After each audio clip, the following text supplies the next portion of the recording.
Hey everybody, Melissa Clampett here with the Reawakened Mom podcast, and I am here today with Kelly Sinclair, who is a podcast host. She is the founder of the Entrepreneur School, an education hub for ambitious moms who want to start and grow their brand. Hey Kelly, how are you?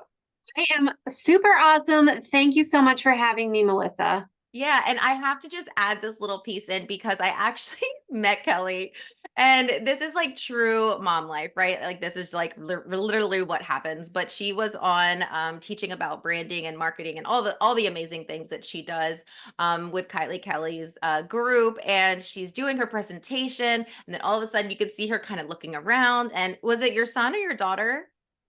I have two daughters, so it was my youngest daughter. She decided she would sit in a chair and spin herself around while I Mhm. was continuing to record. While she was recording. And in turn, it ended up breaking her table. Like she's like, you literally just broke my desk while I'm recording and teaching and educating and trying to be all professional here. Yeah, It was literally. just like true mom life. I loved it. I loved it. I have the piece of wood still for those watching on YouTube. There it is. It's still broken. It's still broken. So we were just like, it just is what it is. And I just giggled and I just like sent her a shout out and was like, you know what? It's so cool because this is real life. You can't script this stuff. It's like you're trying to do like your best and be on your best behavior and your best everything. And then your kid comes and breaks your desk while you're recording. And you're like, I'm trying not to freak out right now, but like, can you try and go over there? Please leave now. Yes, please give me 5 more minutes, please.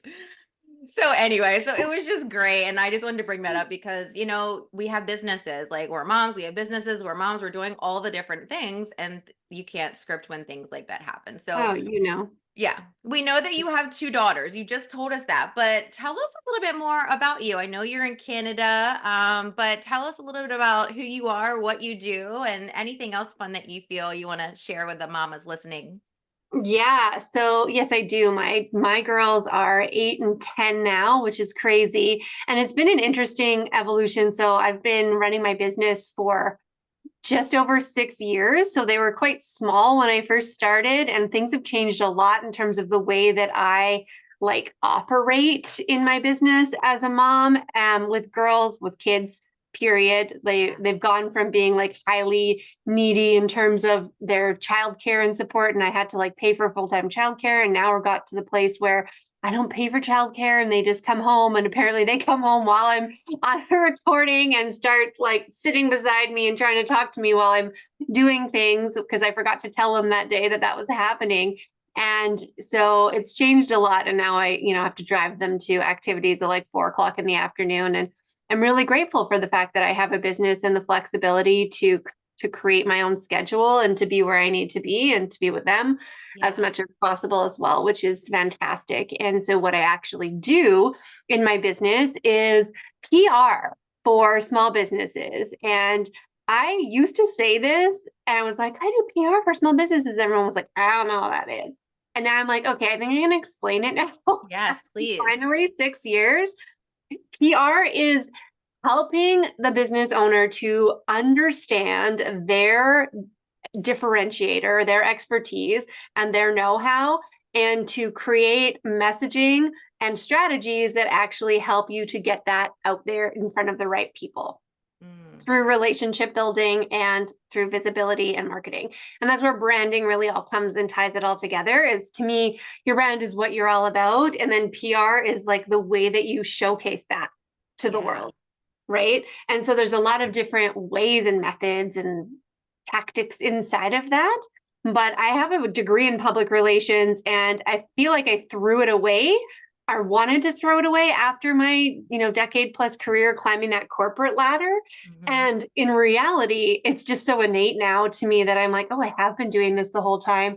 And I look at things a little bit differently because I have that PR perspective rather than like the traditional marketing Mhm. perspective, where to me, like, and it's very similar, but I would define them more like marketing is more with that end goal of sales, and PR is truly like the longer game relationship and reputation building for yourself, which then also still contributes to your ability to make sales and grow your business, but is really not quite focused on the same thing. And when you're focusing just a little differently, the outcome is a little different also. Yeah. Is there one leg that you like better? And I hate to ask you that, but it's like, are you like do you like the PR part better? Do you like the branding better? Or do you really not care? Like you love it because it's just all in your wheelhouse. I'm just curious because like that for me, like me, that marketing piece of like marketing myself or talking about myself or talking about what I'm doing.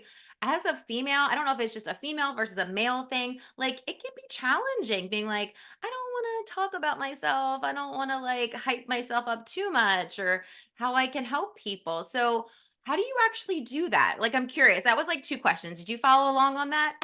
Yeah, I love that. And it's so true. And I want to acknowledge I also still feel nervous and get that those fears and the imposter syndrome and the oh, but what if I'm too braggy or what if I'm too this Yeah. or too that? And like we're just always with the garbage in our head, right? Yeah. Like telling ourselves these stories. And the reality is it's your job to promote yourself and you are your number one cheerleader, especially at a time when you are a solopreneur or you have a small team. You have to wave your flag and you have to wave it loudly. And the great thing about the understanding of a brand is that when you're really connected in with that, what you're all about, what the bigger mission is and the bigger vision that you are contributing to, you're now sort of thinking more in terms of like how you're supporting a bigger cause. Yeah. So, and then that's something that you can unite to, and other people also unite to. And so that's where the whole idea of you're contributing to people and helping people in a really powerful way. And you should feel great about that, right? Whatever your business does, the way that you help people. For me, one of those things is like I identified that I wanted to work with small business owners and entrepreneurs. And the reason for that was that I see business owners hustling, like, and also pouring so much of their selves into what they do. They love it. Their passion is there. And I feel like if you can do something that you're passionate about on a daily basis and actually feel like it's rewarding for you as well, and it's successful in terms of whatever success means to you, that you get to keep doing this thing of running your own business and you don't have to go get a job or whatever it is, then that's going to make you happier. And if more people are happier, the world is happier. So now I've identified my vision for my brand is to make the world a happier place. And how could I not do that?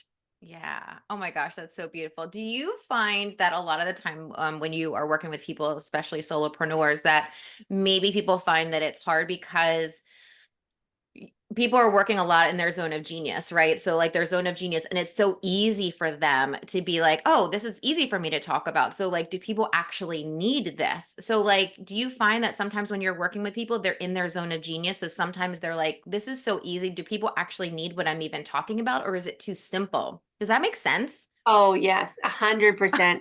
I think you totally nailed that because don't we undervalue the things that come easy to us. We Yeah. don't realize how it is not come easy to somebody else and how helpful it is.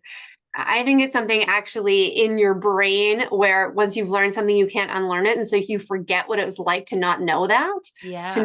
have like, whether it's, eating and fitness and all these things and what you do around helping women to like feel better, like prioritize their wellness, you forget what it's like to struggle with those things. Yeah. Right. And when we forget that, we're detaching almost from our value in what we offer to people, and we think, oh well, this is easy. I have a story that's just kind of random, that I kind of love it. highlights this, and it was something I learned, I don't know, in a conference one time where people were talking about the value of what you bring has got one, nothing to do with how much time it takes you, and two, nothing to do with like how simple it may actually be for you Yeah. versus the person. So this woman was sharing a story about, she's like, first of all, here's what you need to know. I am a coffee person. Like, do not talk to me before I have my coffee. Like, coffee is my life. And my outlets were not working. I could not get my plug to work and I could not make coffee in my house and I was like not functioning. She's like, I got my husband to like rip apart our panel. We were like trying to figure out, what the breaker was. We almost ripped apart the whole kitchen. And then we finally called an electrician. So we got this electrician to come over. He takes 5.5 seconds to essentially press the reset button on the plug. Coffee's working. Ta-da. And she's like, and then he gave me his bill for like an obscene amount of money Yeah. for the house call, like $150 or something to press a button. And was I mad? No, because I got what I needed, which was my coffee machine to work. And that was important to me. And that was why. So it's not about like what you think the value is, it's the value to the other person. And that's where your expertise, sometimes you have what's called the curse of competency. That's Or you, tricky. right? You know it, but now you have to try and remember how it felt when you didn't know it in Mm. order to really carve out what that value and the differentiator is for your brand, for your marketing, and your visibility strategy. Yeah. I think I know the answer to this, but with PR and branding, I'm assuming you always start with the branding first, right? So when you're working with your client, like your client has to be very clear on who they are, who they serve, what they are putting out into the world. So like that branding is that first piece. What is like the most important part? Is there a part that's the most important for that branding piece when you are working with your clients? I'm really curious about this.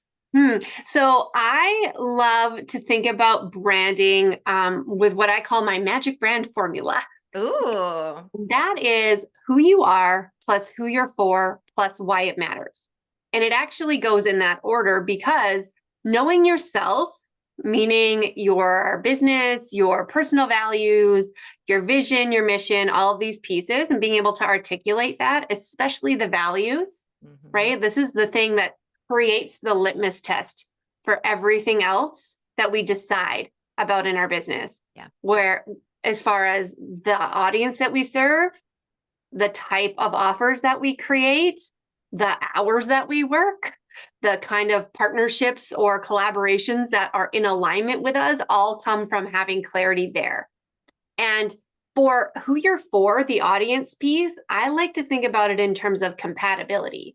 So rather than you changing who you are in order to meet the needs of whoever's in front of you that you think might be your audience right now, it's about going, here's what is important. Here's what we believe in. Here's what we know. And here's how we can, the kind of people that we can help because of that. So we have to be aligned with our clients at a values level as well, in order for this to be a really powerful relationship where you can actually support them in Mhm. what it is that you help them with. Oh, I love Then that. who you're the last piece being why it matters. That's the messaging. So that's your ability to articulate that and explain essentially that here you are, audience, with X problem or X unfulfilled desire, and here I am with solution and path to get there. Let's show you how this is a bridge. Oh, I love that. And then the PR comes after that. So once you've got the branding, how do you figure out the PR? Because me, as a small business owner, entrepreneur, I actually had a brick and mortar as well at one point with my husband.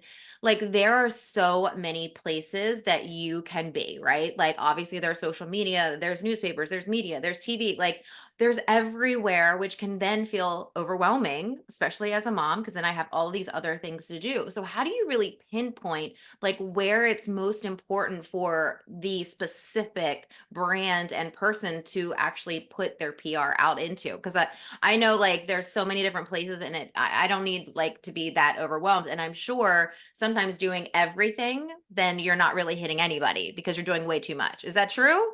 Oh, that's so true. And we do get overwhelmed and think, and there's this whole, you need to be omnipresent and you need to be everywhere. And then the reality is you can't like actually be everywhere, certainly not with consistency, with intention, with actual content or ability to build relationships on those platforms if you're trying to go with like kind of the shotgun approach. Yeah. And I always say, like, in 15 plus years of doing marketing and communications, I've never written the same plan twice, which Ooh. means your business is unique because we know your brand is different and we know your audience is different. And then we create your messaging and we also lean into whatever your strengths are as a business owner. So if you're already a podcast host, you're probably really great on podcasts. So why don't we try doing more podcasts or doing things like that where you get to use your voice and speak? Versus sometimes some people are really good at social media and they really just want to create content that way. And so we will lean more into that. But it is about creating a custom approach for your business and not trying to be everywhere. And the one key piece, like obviously your goals and knowing your branding is really important. But I would say one of the main pieces there is audience awareness. So when you're super clear on who your audience is, you can now look at everything from the lens of, is this going to help me reach the people that I'm trying to reach? Mm-hmm. And so then you can go, through a collaboration where I realized that you and I have a similar audience. So here I am talking to you because it will help me reach more people who are in my audience, Mm-hmm. right? Because it wouldn't make sense for me to be on some kind of like financial podcast or even events. Like this is one thing that I'm always constantly looking at, like speaking opportunities and events. And if the audience is too broad, or if not every single person there is an entrepreneur or wants to be an entrepreneur, then that's not going to be a great fit for me Mm-hmm. because I work with entrepreneurs. Yeah. And specifically, I like to work with mom entrepreneurs. So if I can go down one more level and be more niche, that's going to help me reach even with more clarity, more specificity, that audience, right? So Yeah. that's one of the key aspects to evaluate when you're building out your whatever you want to call it, visibility plan, marketing strategy, PR, all of it. Yeah. Wow. That's awesome. That makes me like, just like breathe because it can be so overwhelming to be like, you need to be here and there and here and consistent and however many posts and do your reels and do your videos and then do this. And it's like, oh my God, do I sleep? Am I allowed to sleep and eat? Like, is that even possible with all of those different things and take care of myself and be la la la la la, like list all the things out? So that is just like a big sigh of relief, like what you just shared. So thank you. Yeah, it's so true. And even if you think about your own energy, that is such an important factor. And if you're doing stuff because you think you, quote, should do it, or you feel like the pressure to be there,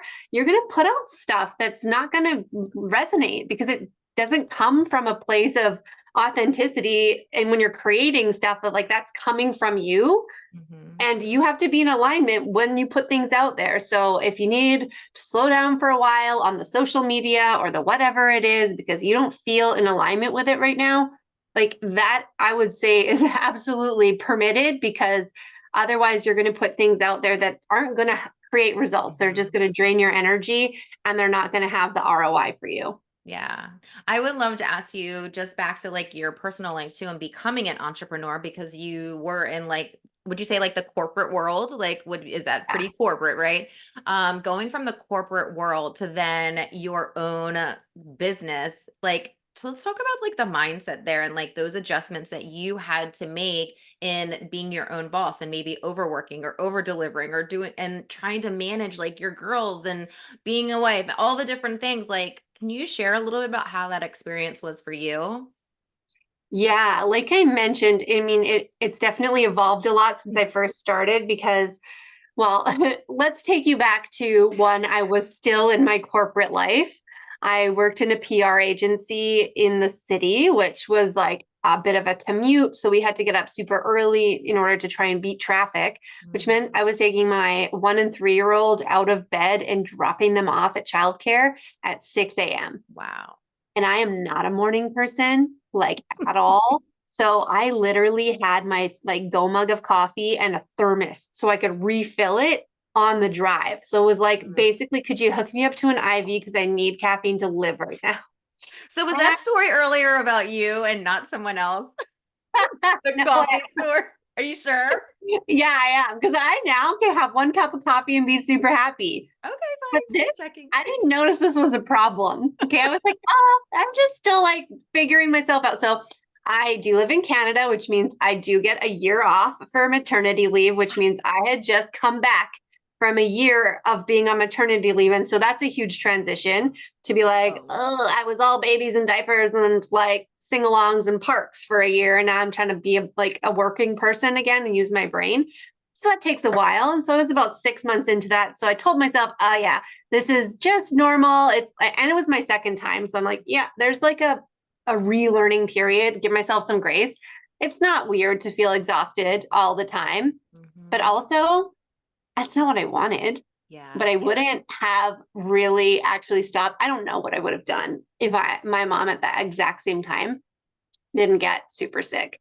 She had cancer and things took a huge turn.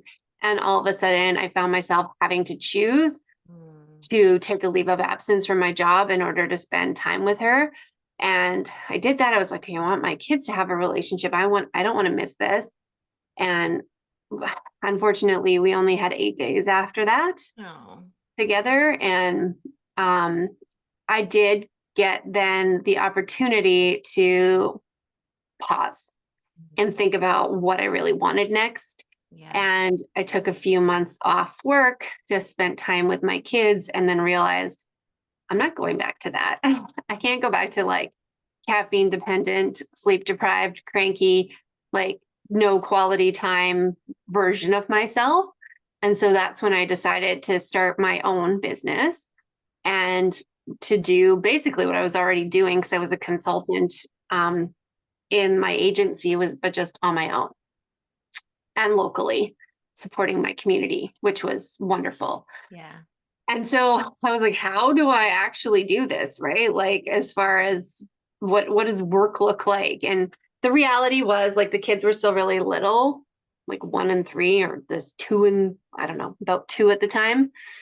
And I was like, okay, well, I still need childcare. So I still put them in childcare. And I created like I thought if I don't create like boundaries right away, Mhm. as far as the schedule goes and like the way I'm going to, dedicate myself to figuring this thing out, then I'm just gonna be like, oh, I should do the laundry or clean the kitchen or whatever Yep. other distractions that come with working from home. So I set a pretty firm like, I'm not home, I'm at work from X hour to X hour, and to try and keep a schedule for myself. And that's something that I did for like the first 4 years. And I was working like mostly the full days. And then this last couple of years is when I realized like this is when we stopped putting our kids in childcare and my kids get home from school at 2:30. Wow. It's early. I know. So I take them to school. They get home at 2:30. I work in between that time and sometimes afterwards, but I usually don't have anything scheduled unless the host is in Australia and that's the only time that it works, right? And so then my kid comes home in the middle of the recording or whatever it is. So that's sort of what I've shifted to now. But it's an awareness of like how do things need to change, right? Sometimes it just can't be the same all the time. Like whatever you do on day one, just know it's not going to be where you're at day 500 or year number 3 or whatever it is, Mhm. right? It's going to evolve and like just try and notice what you need. Because the other thing I've noticed for myself is I need a change of scenery. Like it's been 6 years of kind of not, it's not all been grinding. And I don't want to have that with a negative connotation, but like repeat doing the same kind of things. And I love working in my basement. The commute is great. But I also am an extrovert and I really crave like interacting with people more often. And I miss like getting out of my house. And so I want to make sure I include more of that, in the future, even if it's making sure that there's a lunch or a coffee happening with a colleague or a friend or whoever on Mhm. a sometime in the week, because I know I'm cranky if my week goes like I got up, I took the kids to school, I worked all day, I took the kids to their activities, I came back, I made dinner, and that's all I did every single day. Yeah. Don't like Yeah. It's like that vicious wheel. I say it's like living on Groundhog's Day, where it's like the same thing every single day. It's boring. Do you know your human design type? Do you know Yeah, I'm anything? a generator. Okay, cool. I'm a manifesting generator, so I just was curious what your type was. Yeah, because I get super bored too, and I have lots of energy, and yeah, I don't like to stay the same either. I'm like, okay, well, I'm done with that. Let's move on. Yeah. Yeah, it's just like the need for me to be around other people too, and just feed off of that creative energy. That really Yeah. is Yeah. supportive for me. I love that. Do you find the difference? So when you were in the corporate world with the PR agency, like were you like trying to like move up the ladder? Is there a ladder in the PR world where you're like, oh, I'm trying to get to the top? Like was that how you were when you first got into that? And then for you now, being your own entrepreneur for the last 6 years, this was a question we briefly talked about before, but like, what does success mean to you? So is it like that corporate ladder where you're like, I have to succeed at all costs and make this amount of money? Or like you just kind of were explaining, yeah, but I also need to change and I need to shift and I need to do things differently. So I'm just curious the two different kind of parallels of like the corporate world and if you were trying to climb that ladder of whatever that may look like. And then what does success look for you right now in your business? Yeah, you know, one of the things I think is really interesting about the switch from corporate to being your own boss is the validation. Mhm. Somebody else gives you a title, somebody else tells you how much money you're worth, somebody else, like, gives you a reward of some kind for doing what you do. And then all of a sudden, you're your own boss and you're like, I just promoted myself to CEO, but like, am I? Ooh, Do yeah. I like I didn't call myself a CEO probably for at least 2 years. Yeah. Like I think my first title that I gave myself was principal. Principal, because some other people who are doing consulting, that's what they call themselves. Oh, that's cute. Principal. And so I was like, okay, so I'm the principal. I'm like, no, now I'm the CEO and the founder and all of the boss titles that I want Yeah. because I freaking made this and I'm Yeah. going for it. And so, yeah, success has definitely changed. And it's interesting to acknowledge that it is really going against the grain of what is culturally told to you of Yeah. what success looks like, because success means you get a raise, you get a title promotion, you get, to become a partner in something or whatever because somebody else said, versus success on your own terms, which I actually had just written down my own new definition of this. And I do think it's really important. I actually wrote a whole chapter in a collaboration book one time about success and how it's not about the money. It's not about getting to six figures. It's about knowing what it looks like for you, because success is, in fact, a journey and not a destination. Mhm. And so that is a hard thing to reconcile a lot, because we are ambitious and we have goals and we want to reach X thing. But at the same time, we have to know that we can't just ignore what's happening along the way in spite and just focus on that, like the gap between where we are and where we want to go. Yeah. We need to constantly remind ourselves that we've had successes. So this is something I do at the end of the year and as much as possible throughout the year, try and actually recall moments of success. And some of these are big milestones. Some, like for me, my podcast is almost a year old, Entrepreneur School, having passed 50 episodes, like certain things that I've done personally or professionally over the year, but also, my kids got a lunch made today sometimes is like your standard of success, right? And so I think right now for me, being successful is when I feel authentic. And it's more about some of these softer things. Like I'm following my intuition. I actually hear my intuition because I'm giving space for it. I'm present, which is a constant challenge to be just try and stay in that and not being focused on like the future thing that we want. My feeling of gratitude, the ability to have fun, those things all come as a result of being able to be present. And I also know that I'm successful when I'm making the choice for what I want to do instead of feeling like I should Mm. do. So I try and really notice that if something comes up and it's like, you should be X, you should be trying for X, you should be further ahead, you should, whatever it is, trying to let that go. And that creates like a flow, right, in my daily life. And I know that what that looks like is walking my kids to school and being able to go to the gymnastics at 4 o'clock in the afternoon and taking my kids to all of their places that they need to be and being able to give them the life that I want for them, my husband wants for them, without having to make the sacrifices, because in reality, I question on a daily basis, how is it possible for families who have two full-time working parents or a single parent situation that would be so challenging to actually to get your kids to all these things, like if you Mhm. want your kids to be in them, right? Yeah. And that is something that we value, so Yeah. and it's just challenging. That's so beautiful. Thank you for sharing that. And I'm glad that you had just done that practice. So you had it fresh, even though you had no idea I was going to be asking you that. You were like, oh, I have this. It's so awesome. Is there, you have shared so many great nuggets on this podcast episode. Is there anything that you feel like is still on your heart, or anything that you feel you really want to share that maybe you haven't gotten out just yet? Well, I think that one of my key messages for entrepreneurs and for moms entrepreneurs is that you just put yourself out there, right? And get more visible, because when you lean into that, into the fear around that, into the discomfort around that, that's what creates momentum. And that is what helps keep all of this floating.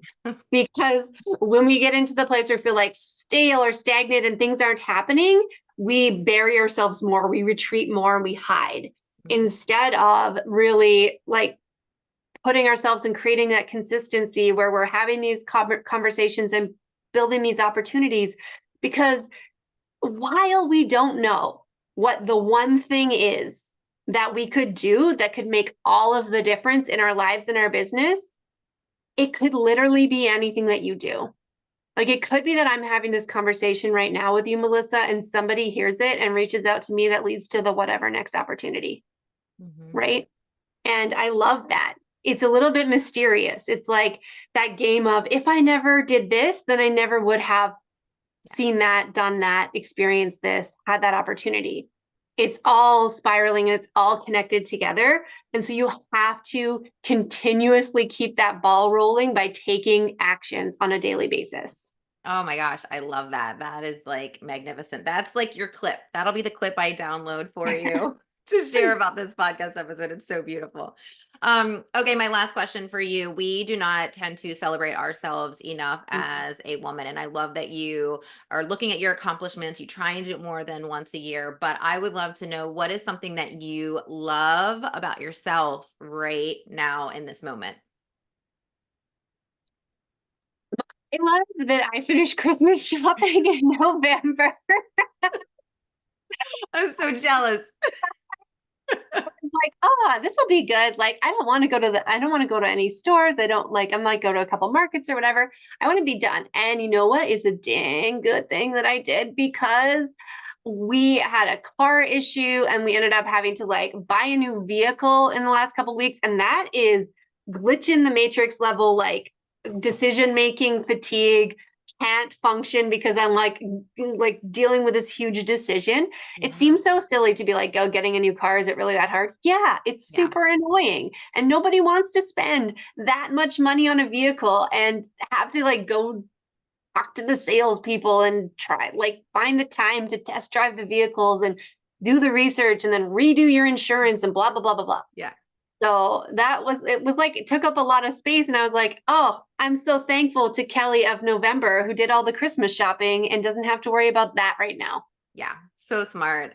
Good for you. I cannot say I'm in that same boat, but good for you. I'm happy for you. I'm not jealous at all in one little bit. We actually just got our Christmas tree yesterday, so we Oh are my. way behind. So anyway, but I love this. Thank you so much. Is there how can people find you? Like, do you have like a quick link or somewhere you really like people to go, or anything like that where people can find you? Yeah. And I'll put it in the show notes, but where's the best Yeah. place? So please come and listen on the Entrepreneur School podcast. That is number one. And if you want to actually connect with me, I love Instagram for DMs, voice notes. Please take me on that invitation to jump into my inbox there. And I will make sure that if anybody is actually interested in their visibility, I have a tool called the Ultimate Visibility Toolkit that you can download, and I'll make sure that I get you the link and everything for that, Melissa, so that'll help you with those taking those actions and figuring out what those should be to help you build up that momentum and keep putting yourself out there. Awesome. And I will make sure I have all that goodness in the show notes because I love following you because you do really good stuff on Instagram and stuff too. So thank you so much, Kelly, for being here today and sharing all your tips on branding and visibility and all the things and just being vulnerable and open with us too. Thank you so much. Thanks.